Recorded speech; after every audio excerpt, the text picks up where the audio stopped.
February is Black History Month, and Minnesota's history is rich with individuals who have made major impacts on the lives of others. One often mentioned at the top of that list, a Minnesota Viking, a champion for children, and a state Supreme Court justice, all in one man. Tonight, the first in my two-part candid conversation with Justice Alan Page, a man whose life spans from purple people eater to champion of the people.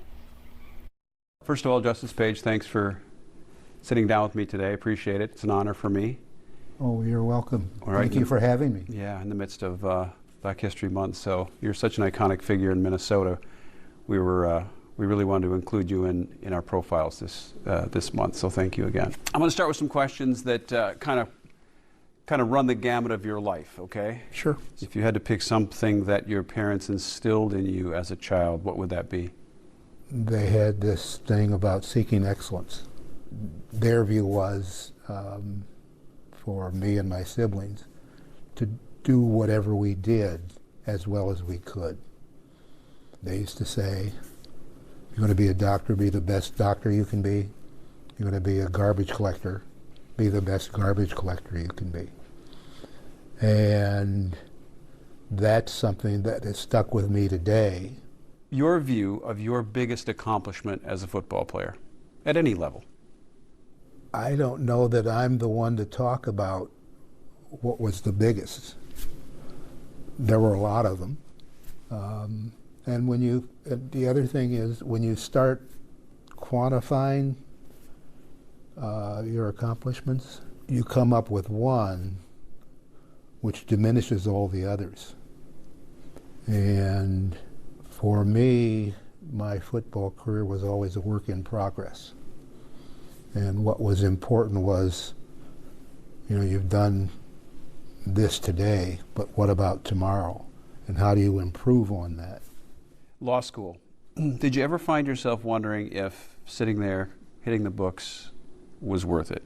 I'm a law school graduate. I'm also a law school dropout. I went to William Mitchell in 1968, started night school my second year with the Vikings, and I lasted about 3 weeks. I wasn't focused, I wasn't committed, and I didn't understand that the work that was in front of me, I wasn't alone in not understanding what was going on. It was just the process. Ultimately, the second time around, I figured out the process, and while there were some bumps along the road, there was never any doubt about whether I could do it.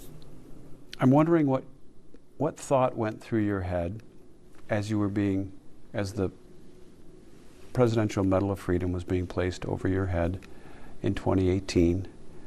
What thought was going through your head at that moment as then President Trump was placing that around your neck?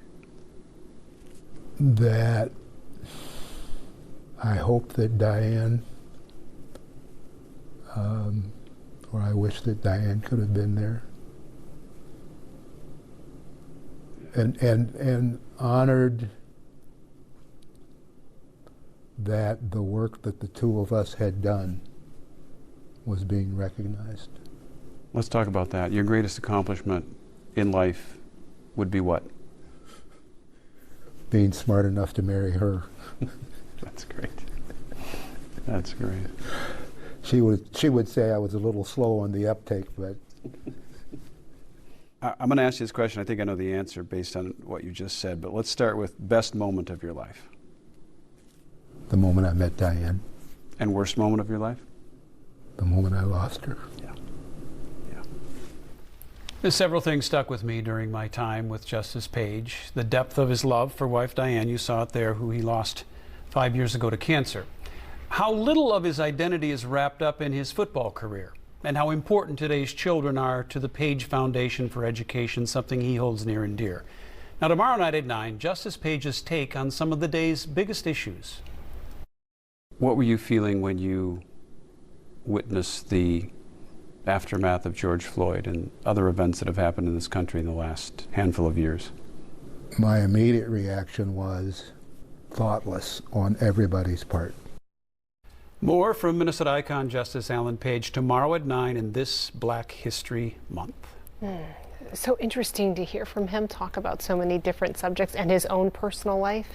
He truly, it's not about the achievement, it's about whatever it took to get there. Yeah, I mean, he's just a wonderful human being and such a valuable, iconic figure here in Minnesota. And there's so much to talk to him about. You know, he's lived through many parts of history and he's had so many life experiences, and we'll get into a lot of that tomorrow night as well. Wow. Yeah. Just an amazing human being.